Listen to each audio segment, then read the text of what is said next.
अस्सलाम वालेकुम, मैं Mohammad Idris welcome back to new video. तो आज जो हमारा टॉपिक है that is education problem in Pakistan. ये हमारा टॉपिक है और हम इसके बारे में बात भी करेंगे, कौन से प्रॉब्लम है और इसकी जो सोल्यूशन है इसके बारे में भी बात करेंगे। तो चलिए स्टार्ट लेते हैं। जैसे आपको पता है कि पाकिस्तान की जो एजुकेशन है दैट इज़ वेरी बैड और इतनी वैल्यू भी नहीं है पाकिस्तान के एजुकेशन का। तो ये भी कौन सी नंबर पर रैंक करता है आपके दिमाग में भी आता होगा। ये 136 नंबर पर रैंक करता है। मतलब टोटल दुनिया में 200 कंट्रीज़ है या 190, इसमें 136 नंबर ये रैंक करता है। तो पाकिस्तान इतना पीछा है एजुकेशन में।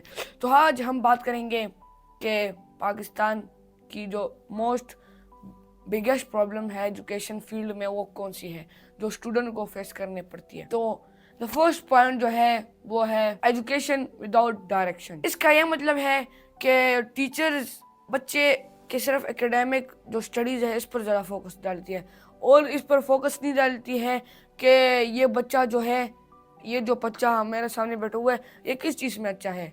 ये अगर स्टूडेंट ये अगर मतलब साइंस में अच्छा है तो उसने इकोनॉमिक्स में क्यों एडमिशन लिया हुआ है। तो टीचर्स को ये पता होना चाहिए और स्टूडेंट भी ये काम करते हैं कि स्टूडेंट को ये पता नहीं होता कि माय फील्ड इज़ साइंस और वो इकोनॉमिक्स के पीछे जा रहा है। So that is not good. उसमें इतना उसका इंटरेस्ट भी नहीं होता और वो आगे भी फिर नहीं जा सकता उसमें। आपको एक मिसाल देता हूँ।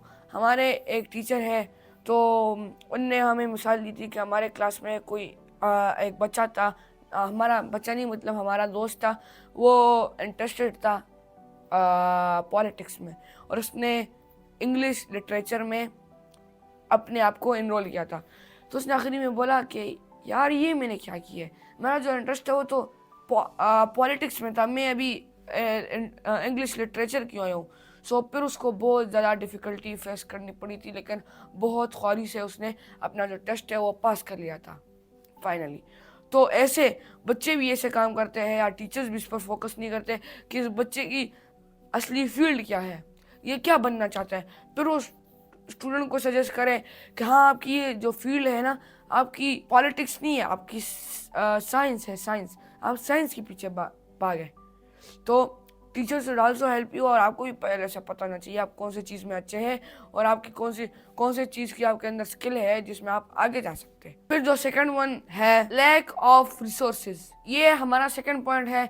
लैक ऑफ रिसोर्सेज क्या होती है? लैक ऑफ रिसोर्सेज ये होती है कभी कुर्सी नहीं है, एक्स्ट्रा बच्चा आ गया यार ये अभी खड़ा होगा घंटे के लिए, कुर्सी गंदी है, टेबल साफ नहीं है, टेबल टूटा हुआ है, मार्कर नहीं है, बोर्ड नहीं है, चौक है, प्रोजेक्टर नहीं है और भी ऐसे बहुत मसले होते हैं, बिजली जाती आती है। तो ऐसे और भी हज़ारों मसले होते हैं जो कि हमारे जो स्टूडेंट हैं उनको फेस करने पड़ते हैं। और दूसरी बात भी है, अगर हमारे जो स्कूल के बुक्स है ये बहुत महंगे भी होते हैं, तो कुछ स्टूडेंट्स इसको अफोर्ड भी नहीं कर सकते, इसलिए इनकी जो प्राइसेस है वो भी ज़्यादा होती है। तो ये भी लैक ऑफ रिसोर्सेज में आता है। तो हमारे कंट्री में lack of resources that is a lot. कभी किस चीज़ में मसला आता है, कभी किस चीज़ में कम मसला आता है। तो इट कांट बी परफेक्ट, मतलब परफेक्ट तो बहुत दूर की बात, 50% भी होनी है, बहुत ज़्यादा मसले उसमें होते हैं। फिर जो हमारा थर्ड पॉइंट है lack of quality teachers and faculty trainer. इसका भी क्या मतलब है? इसका ये मतलब है कि हमारे जो स्कूल में जो टीचर्स है वो क्वालिटी टीचर्स नहीं होते। ये बस आते हैं, अगर पढ़ाते हैं तो वो इतना एक्सप्लेन करके नहीं पढ़ाते कि बच्चे को सही समझ आ जाए। अगर बच्चे को समझ नहीं आता बस वो स्टूडेंट तो अभी ये नहीं पूछ सकते सर ये वापस समझा दे, ये वापस समझा दे। अगर स्टूडेंट ये पूछते भी है तो फिर भी वो सेम तरीके से समझाते, लेकिन स्टूडेंट नहीं गेट करते, इसलिए कि वो सही क्वालिटी टीचर नहीं है।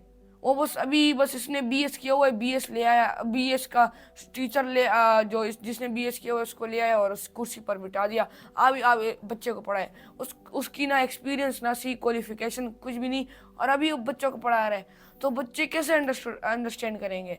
अगर फिर ये भी ठीक है, लेकिन अगर आपके साथ फैकल्टी ट्रेनर नहीं होते या ट्रेनिंग ट्रेनिंग आप सेशन नहीं लेते, अगर टीचर को आप सी मेंटेन नहीं कर सकते, अभी एक टीचर है, उससे ऊपर भी एक टीचर होता है, वो जो टीचर होता है उसको चाहिए कि वो भी एक ऐसे टीचर हो कि वो जो उससे जो नीचे टीचर है उनको सही समझे, उनको इसी तरह का समझे कि हाउ टू टीच, कैसे ये करना चाहिए, ये कैसे नहीं करना है।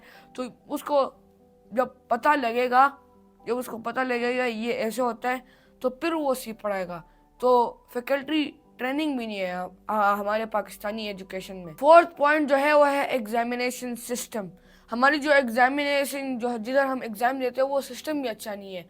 कोई बच्चा पैसे देकर पास हो जाता है, कोई बच्चा किसी का मतलब हाई ग्रेड का बेटा होता है तो वो उसकी वजह से पास हो जाता है। कोई बच्चा ऐसे करते हैं कि हमारी जो वो है मैनेजमेंट है हमारे स्कूल्स की, वो इतनी स्ट्रांग नहीं होती, तो बच्चों को काबू नहीं कर सकते और बच्चे फिर चीटिंग करते हैं, अपनी मर्जी पर बैठते हैं। मर्जी की सीटिंग इन्हें बनाई होती, मतलब ऐसे नहीं कि आप इधर बैठेंगे आप इधर, बच्चे आए और उधर बैठ गए।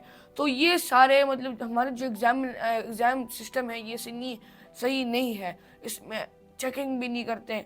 तो ये भी बहुत बड़ा मसला है कि जो हमारी एग्ज़ाम सिस्टम है दैट इज़ नॉट गुड।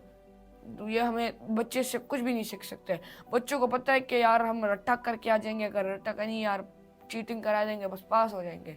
ऐसे नहीं आप इतना स्ट्रिक हो कि बच्चे को पता चले कि हाँ ये स्ट्रिक है, मैं अब से पढ़ूँ। फिर जो हमारा फिफ्थ पॉइंट है कॉस्ट ऑफ एजुकेशन। हाँ, एजुकेशन की जो कॉस्ट है दैट इज सो मच यार। जब आप बुक्स भी लेते हैं तो 10,000 या 15,000 की तो आपकी सिर्फ बुक्स होती है। गरीब बच्चे इसको कैसे अफोर्ड करेगा, या गरीब फैमिली इसको कैसे अफोर्ड करेगा। और एजुकेशन का हम देखें तो अराउंड सिर्फ सरकारी स्कूल जो होते हैं गवर्नमेंट स्कूल वो ही लेस चार्ज करते हैं, अभी कुछ चार्ज करते नहीं। और अगर हम देखें तो 5,000 to 9,000 से ये इसकी स्टार्टिंग होती है और फिर ये ऑनलाइन तक भी जाती है, इतनी ज़्यादा है। So this is also not good. फिर एक और पॉइंट भी है, एजुकेशन में पॉलिटिक्स भी इंक्लूड है, मतलब पॉलिटिक्स भी एजुकेशन में इंक्लूड होती है। So that is also not good for education. फिर एजुकेशन जो सिस्टम है दैट वो दिन ब दिन ख़राब होता है। तो अब हम आएंगे सोल्यूशन की तरफ। तो चलिए आपको मैं सोल्यूशन बताता हूँ। फर्स्ट पॉइंट जो था वो था एजुकेशन विदाउट डायरेक्शन।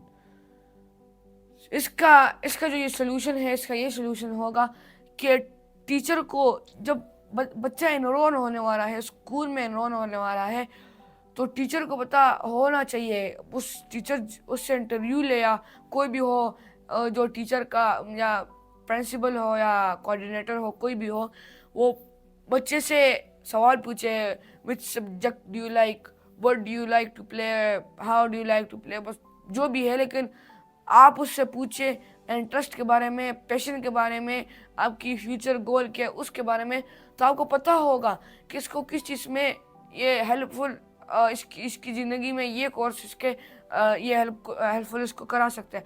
फिर इसको पेरेंट्स जो टीचर है वो पेरेंट्स को बताएंगे कि हाँ आप ये देख सकते हैं कि आपका बच्चा वी सी लाइक इसका ये पैशन है और ये अगर ये सब्जेक्ट ले तो ये बहुत आगे जा सकता है।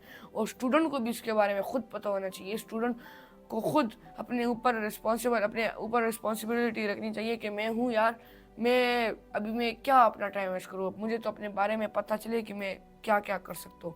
तो स्टूडेंट को भी इसके बारे में पता लगना चाहिए और टीचर को भी इसके ऊपर बारे में पता होना चाहिए उसको कि अगर स्टूडेंट गलत कोर्स अपना रहे तो उससे पूछो ये तुम क्या कर अपना टाइम वेस्ट करो। फिर अगर कोई रीज़न दे दे फिर खैर उसको छोड़ दो, अगर फिर नहीं दे रहा तो उसके पेरेंट्स के साथ कांटेक्ट करो कि ये काम है कि ये आगे जाए, कि ये पाकिस्तान को कुछ दे, कि पाकिस्तान बेनिफिट, मतलब ये अगर इसमें 1 लाख बच्चों में तकरीबन कोई 500 स्टूडेंट भी निकले ना तो भी पाकिस्तान को चेंज कर सकते हैं। लेकिन ये होना चाहिए कि टीचर इस पर इतनी छोटी बात पर फोकस करे और स्किल्स का इसके साथ साथ छोटे छोटे हो, इतना मसला नहीं है। इसलिए कि स्कूल को जो फीसेस मिलती है दैट इज़ अ लॉट, कम नहीं पड़ती, बहुत ज़्यादा, वो कमाई भी करते हैं। फिर जो सेकंड पॉइंट जो है वो है लैक ऑफ रिसोर्सेज। अभी लैक ऑफ रिसोर्सेज बहुत चीज़ों में होती है। अगर आप स्कूल लेट ज्वाइन करते हैं, आपको बुक्स नहीं मिलती, बुक्स की शॉर्टेज होती है, कपड़े आपको नहीं मिलते, आपको सही लाइट नहीं मिलती, आपको पंखा कभी ख़राब होता है, कभी एसी नहीं चलता, कभी क्या होता है, कभी प्रोजेक्टर नहीं प्रोजेक्टर नहीं होता, या प्रोजेक्टर काम नहीं करता, या आपको वो नहीं पढ़ा रहे, तो that is also an big problem. School को चाहिए क्या गवर्नमेंट इस पर फोकस करे, क्या अगर इतनी ज़्यादा फीस लेते तो आप उनको सारी facilities they. I think solution will be that government इस पर फोकस करे, स्कूल पर, मतलब स्कूल पर ये बर्डन ना लेके ये चीज़ें आपको अपने क्लास में ये आपके साथ होनी चाहिए, और ना आप पर फाइन होगा, हम हर हफ्ते ये चेक करेंगे। Lack of quality teacher and faculty training, ये भी ऐसा होना चाहिए कि गवर्नमेंट आए और चेक करे कि टीचर्स कैसे हैं, 2 महीने बाद आए कि टीचर्स कैसे पढ़ा रहे, कैसे काम कर रहे हैं, फैकल्टी इनके जो है वो कैसे है।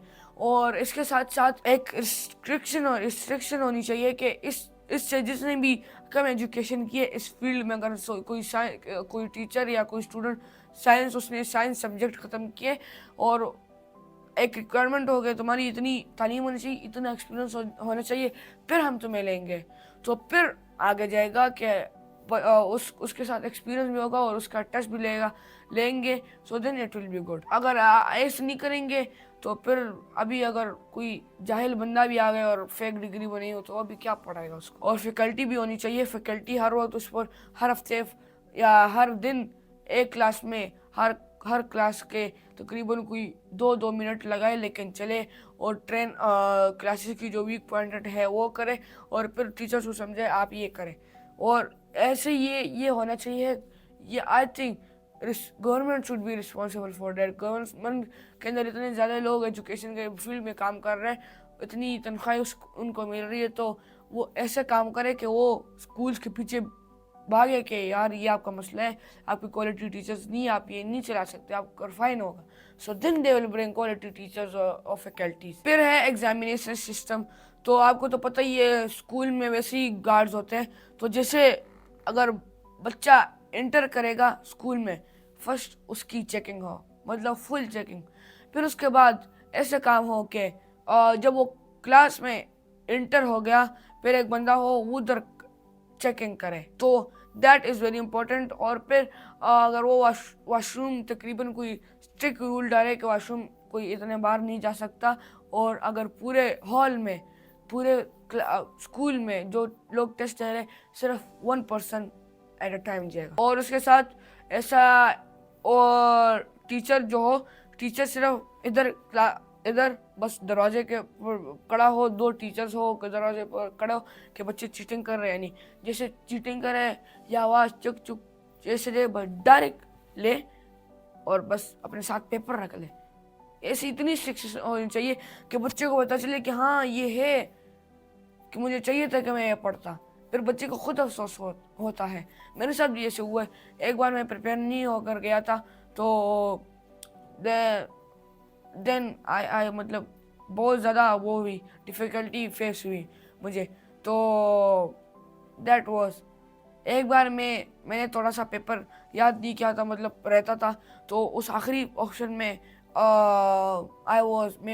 मुझे बहुत ज़्यादा तंगी महसूस हुई थी, और उधर की जो सीटिंग थी वो बहुत तकड़ी थी, तो बस मैं वो क्वेश्चन नहीं कर पाया, चीटिंग भी नहीं कर सकता था उस टाइम, तो ऐसी होनी चाहिए। सेकंड लास्ट पॉइंट जो है वो है कॉस्ट ऑफ एजुकेशन। एजुकेशन की जो कॉस्ट है वो लूट मार उसमें लोग ना करें, जितनी आप फैसिलिटीज़ दे रहे हैं उतना आप डालें।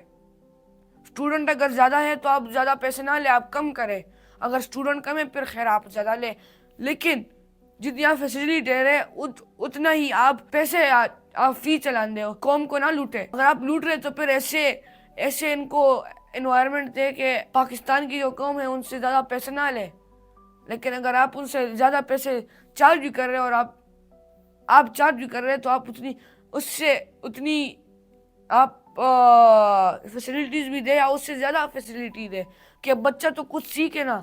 आप उससे फी भी ज़्यादा ले रहे हो और आप कुछ सिखा रहे भी नहीं हो, तो उसमें डिफरेंस बना क्या। तो सच्चा सर गवर्नमेंट स्कूल चले जाए, उधर पढ़ ले। और फिर जो लास्ट पॉइंट है पॉलिटिक्स, तो एजुकेशन में पॉलिटिक्स नहीं होनी चाहिए, देन पूरी एजुकेशन डिस्ट्रॉय होती है। सो अगर कोई एजुकेशन अपना आगे ले जाना चाहते हैं, so no politics in that. तो आज के लिए ना ही, मिलेंगे नेक्स्ट वीडियो में, अपना ख्याल रखिएगा, अल्लाह हाफिज़।